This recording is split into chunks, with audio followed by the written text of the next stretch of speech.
الحمد لله رب العالمين والعاقبة للمتقين والصلاة والسلام على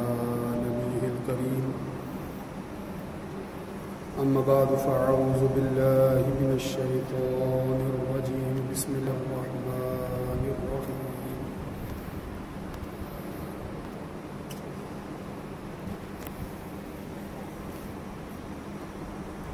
قل لا أسألكم إليه أجرا إلا المودة في القربى وقال الله تبارك وتعالى إنما يريد الله ليذهب عنكم الرجس أهل البيت ويطهركم تطهيرا وقال النبي صلى الله عليه وآله وسلم أحب الله لما يغزوكم من نعمه وأحبوني بحب الله وأحب أهل بيتي لحبي وعن ابن عباس رضي الله تعالى عنه قال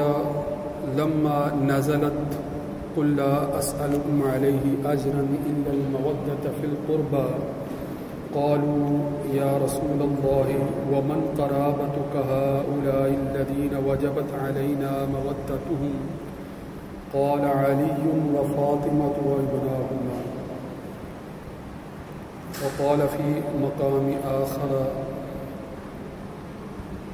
يا رسول الله من قرابتك هؤلاء الذين وجبت مودتهم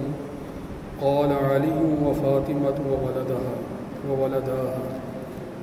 وقال الله تبارك وتعالى إن الله وملائكته يصلون على النبي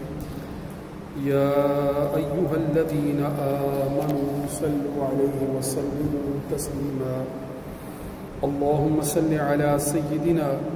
ومولانا محمد وبارک وسلم علیہ. سامعین محترم، محبت اہل بیت پر پچھلے جمعۃ المبارک کو گفتگو کی گئی تھی اور اس حوالے سے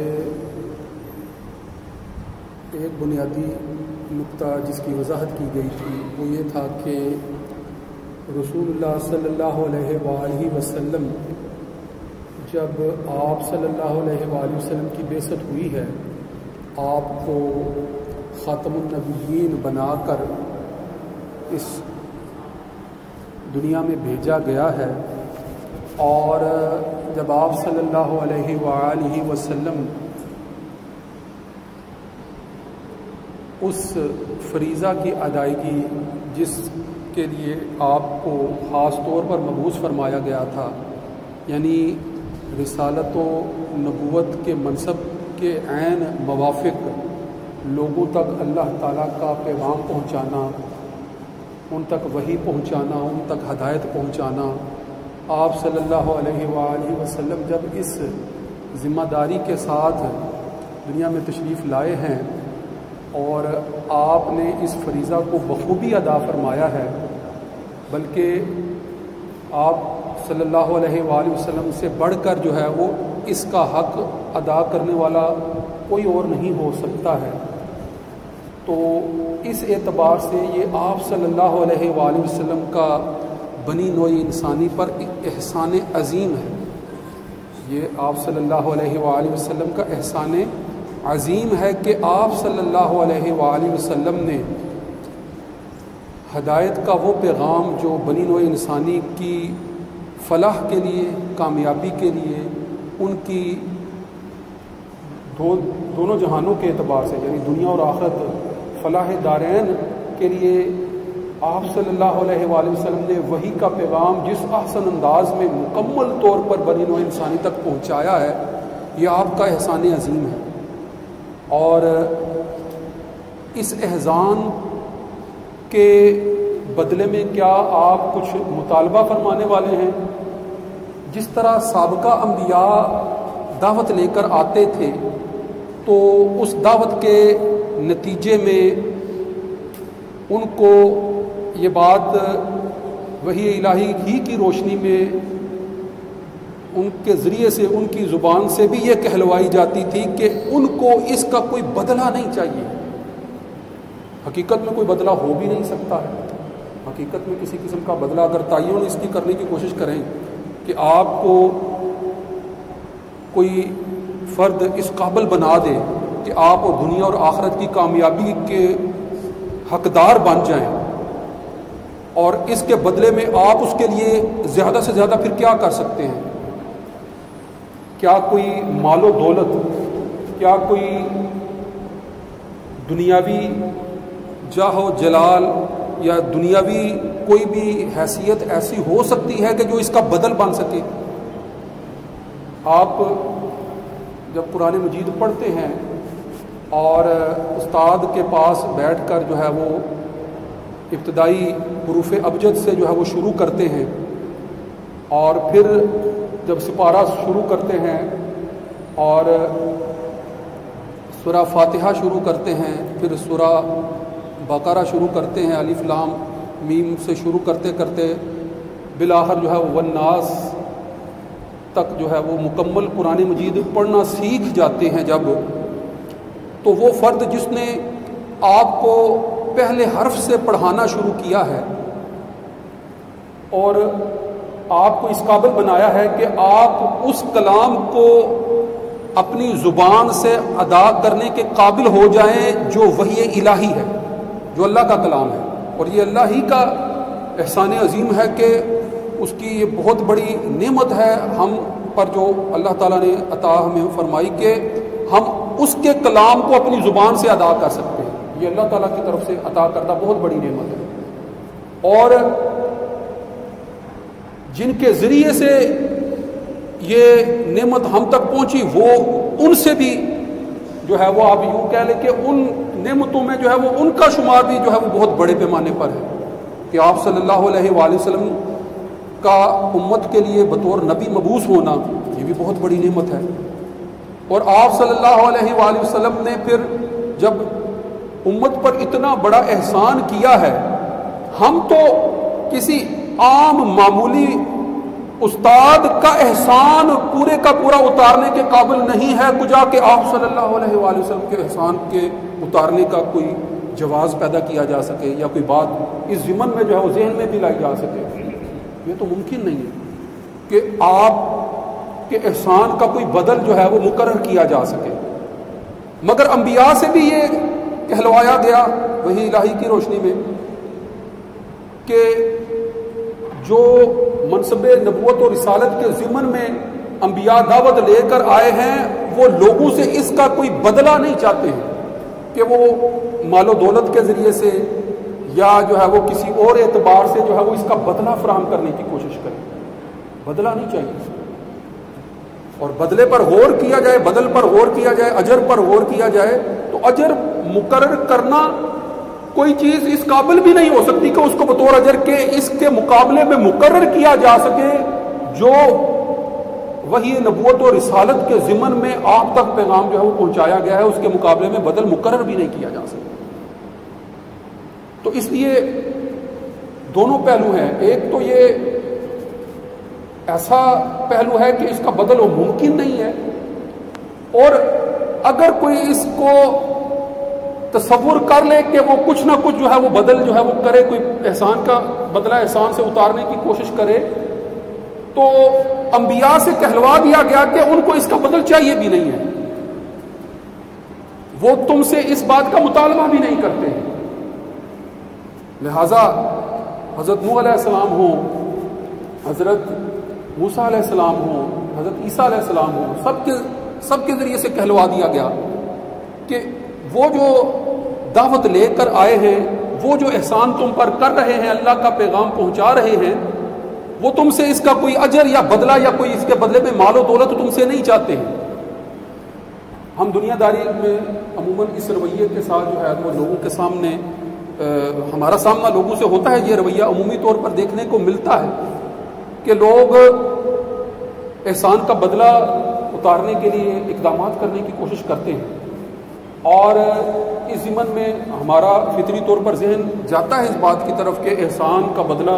احسان کے علاوہ کچھ اور ہو نہیں سکتا ہے، تو لہٰذا فطری طور پر تو ذہن اس بات کی طرف جاتا ہے کہ کسی نے میرے ساتھ نیکی کی ہے، کسی نے میرے ساتھ بھلائی کی ہے، تو میں بھی اس کے ساتھ بھلائی کروں۔ مگر یاد رکھیے گا کہ منصب نبوت و رسالت کا جو تقاضا ہے، وہ جب انبیاء اس تقاضے کو بحسن و خوبی پورا کر رہے ہوتے ہیں تو وہ اس بات کا تقاضا نہیں کر رہے ہوتے کہ ہمیں تم سے اس کے بدلے میں کوئی مال و دولت چاہیے، یا تمہاری کسی درجے پر ایسی حمایت چاہیے، یا تمہارا کوئی ووٹ چاہیے۔ ایسا کوئی بھی مطالبہ ان کے پیش نظر نہیں ہوتا ہے، اور وہ اپنے اس منصب ہی کی وجہ سے، اللہ تعالیٰ کے انتخاب ہی کی وجہ سے اس درجے پر پہنچ چکے ہیں، پہلے سے ہی پہنچے ہوئے ہیں کہ جو انسانیت میں ان کے معیار اور علوف پر جو ہے وہ کوئی اور مقابل جو ہے وہ ہو ہی نہیں سکتا ہے، کوئی اس کا مد مقابل ہو ہی نہیں سکتا۔ اس درجے پر وہ پہلے ہی پہنچ چکے ہیں، ایسا درجہ کہ جو انسان اپنی کوشش سے حاصل نہیں کر سکتا۔ انسان کا اس درجے تک پہنچنا اس کے اختیار کی بات نہیں ہے۔ دنیاوی درجے تو ایسے ہی ہوتے ہیں نا، دنیا کے اندر درجے جو ہیں کہ دنیا کے اندر انسان کوشش کرتا ہے، محنت کرتا ہے، پڑھتا ہے، لکھتا ہے، 17ویں گریڈ، 18ویں گریڈ، 19ویں گریڈ، 20ویں گریڈ، 21ویں 22ویں گریڈ تک بھی پہنچ جاتا ہے۔ جتنی محنت کرتا ہے پہنچتا چلا جاتا ہے۔ درجے ہیں نا، دنیاوی اعتبار سے درجے ہیں۔ دنیا میں انسان محنت کر کے جو کچھ حاصل کر سکتا ہے اس کا بھی جو ہے وہ درجوں میں تعین کر دیا گیا ہے، اور آپ جو ہے وہ کسی علاقے کے جو ہے وہ منتخب جو ہے وہ فرد بن جائیں، ممبر بن جائیں، جو ہے وہ کوئی وزارت لے لیں، وزارت اعلیٰ لے لیں، صدارت لے لیں، بڑے سے بڑے درجے تک پہنچ جائیں، کسی بھی محکمے کا کوئی بھی درجہ ذہن میں رکھ لیں، تو یہ جو مدارج ہیں یہ کوشش اور محنت سے مختلف افراد جو ہے وہ حاصل کر رہے ہوتے ہیں، تقویٰ کر رہے ہوتے ہیں، کوشش کر رہے ہوتے ہیں، محنت کر رہے ہوتے ہیں۔ مگر نبوت اور رسالت یہ ایسے درجوں میں شامل نہیں ہے کہ جس کو کوئی فرد کوشش یا محنت سے حاصل کرے گا، بلکہ اس کا حصول تو خالص جو ہے وہ اللہ تعالیٰ ہی کا انتخاب ہے۔ کوئی فرد اپنی محنت اور کوشش سے اس قابل نہیں ہو سکتا کہ وہ ان مدارج کو پہنچ سکے۔ کوشش کے اعتبار سے اگر کسی سے سب سے زیادہ قرب الہی کے لیے بالخصوص کوشش کی ہے تو وہ ابلیس ہے، اس نے کوشش کی تھی۔ روایات میں آتا ہے کہ زمین کے چپے چپے پر جو ہے وہ سجدے کر کے، آگ سے بنا ہوا ہونے کے باوجود، جنوں میں سے ہونے کے باوجود، عبادات اور ریاضات کے اندر اس قدر جو ہے وہ انعامات پیدا کر لیا کہ فرشتوں کے ساتھ جنت میں رہ رہا تھا۔ یہ اس قدر جو ہے وہ اپنے مقام کو بلند کر چکا تھا۔ بنی نوع انسان کو اللہ نے جو خلافت عطا کی ہے، اس سے پہلے کی تاریخ اگر اس کا نظر دوڑائی جائے تو شیطان ابلیس جو ہے وہ مقربین میں شمار ہو رہا تھا، ایسے مقربین میں کہ آگ سے بنا ہوا ہونے کے باوجود، ذرا غور تو کریں نا، آگ جو ہے وہ جہنم کے اندر جو ہے وہ جو جلنے والی چیز ہے یہ اس علامت کو ظاہر کرتی ہے، آگ تو جو ہے وہ جہنم کا ٹھکانہ جو ہے وہ ظاہر کرتی ہے، مگر اس نے اپنے اندر جو ہے وہ عبادات اور ریاضات کی وجہ سے اپنے اندر اس قدر لطافت پیدا کر لی کہ وہ نوری مخلوق، ملائکہ، فرشتے جو اللہ کے حکم کے ہر وقت جو ہے وہ پابند رہتے ہیں، ان کے ساتھ جنت میں رہ رہا تھا، ان کے ساتھ جنت میں رہ رہا تھا، کوشش کر کے جنت میں جو ہے وہ مقام حاصل کر کے پہنچ گیا تھا، جنت میں رہ رہا تھا۔ مگر جب اللہ رب العزت نے منصب خلافت جو ہے وہ بنی نوع انسانی میں سے حضرت آدم علیہ السلام کے سر پر یہ صحرا باندھا، تو وہ اس منصب کو حاصل کرنے کی خواہش میں جس قدر کوشش کر چکا تھا، جس قدر محنت کر چکا تھا، جس قدر جو ہے وہ اپنی ریاضتیں اور اپنی جو ہے وہ قربانیاں پیش کر چکا تھا، اس کے باوجود جب وجہ انتخاب اور انتخاب کا جو قرہ ہے وہ حضرت آدم علیہ السلام کے سر نکلا ہے، تو وہ اسی وقت سرکش ہو گیا، اسی وقت جو ہے وہ اس نے اللہ کے حکم کو جو ہے وہ بالائے طاق رکھتے ہوئے نافرمانی کا ارتکاب کیا اور آدم کو سجدہ کرنے سے انکار کر دیا۔ تو غور تو کریں کہ نبوت و رسالت کا منصب جو ہے وہ ہمارے اختیار کی بات نہیں ہے، ہماری کوشش کی بات نہیں ہے، ہماری محنت کی بات نہیں ہے۔ عبادات میں کامل ہو جانے کے باوجود ولایت کا اعلیٰ سے اعلیٰ درجہ تو حاصل کیا جا سکتا ہے، مگر ولایت سے بڑھ کر جو تابعیت یا صحابیت کا درجہ ہے وہ حاصل نہیں کیا جا سکتا۔ وہ اسی فرد کو حاصل ہوگا جو رسول اللہ صلی اللہ علیہ وآلہ وسلم کو حالت ایمان میں دیکھے گا تو صحابیت کے، اور صحابی کو حالت ایمان میں دیکھے گا تو تابعیت کے درجے پر پہنچے گا۔ یہ خاص اللہ کا انتخاب تھا کہ جن افراد کو اس دور میں پیدا کر دیا وہی افراد اس قابل بن سکے، کوئی دوسرا فرد اس قابل بن نہیں سکتا ہے۔ تو جب آپ صلی اللہ علیہ وآلہ وسلم جو ہیں وہ اعلیٰ سے اعلیٰ درجہ جو دنیاوی اعتبار سے ہو سکتا ہے بنی نوع انسانی کے اندر، کہ کفار ایمان والوں سے اعلیٰ نہیں ہو سکتے ہیں، ایمان والے کفار سے اعلیٰ ہیں، اور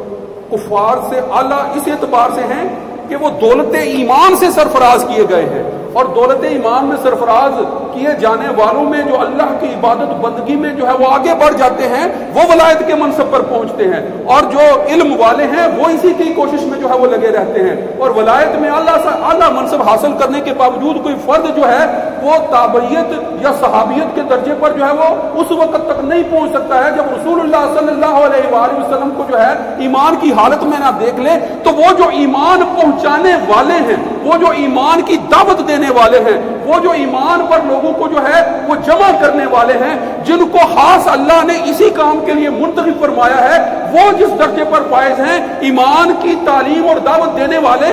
وہ جس احسان عظیم کے منصب پر فائز ہیں، کوئی کیا دوسرا ان کا اس کا مقابلہ ہو سکتا ہے؟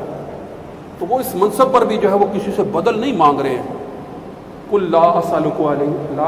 علیہ اجرا، آپ ان سے کہہ دیجئے کہ میں تم سے یہ جو منصب نبوت اور رسالت کے اعتبار سے جو احسان تم پر آپ صلی اللہ علیہ وآلہ وسلم فرما رہے ہیں، آپ کہہ دیجئے کہ اس کا کوئی اجر یا کوئی بدلہ یا کوئی مال و دولت اس کا مطالبہ نہیں کیا جا رہا۔ ہاں ایک بات یاد رکھنا، الا المودۃ فی القربى، کہ قرابت کی محبت، یعنی آپ صلی اللہ علیہ وآلہ وسلم کی محبت کے ساتھ ساتھ اس کے تقاضے میں یہ بات شامل رکھنا کہ آپ کے اہل بیت اطہار کی محبت جو ہے وہ بھی ایمان کا حصہ بنائے رکھنا، آپ کے قریب جو آپ کے قریش سے تعلق رکھنے والے صحابہ ہیں وہ آپ کے زیادہ قریب ہیں، ان سے محبت کا تعلق جو ہے وہ بنائے رکھنا، صحابہ رضوان اللہ علیہ مجمعین اور اہل بیت اطہار کی محبت کو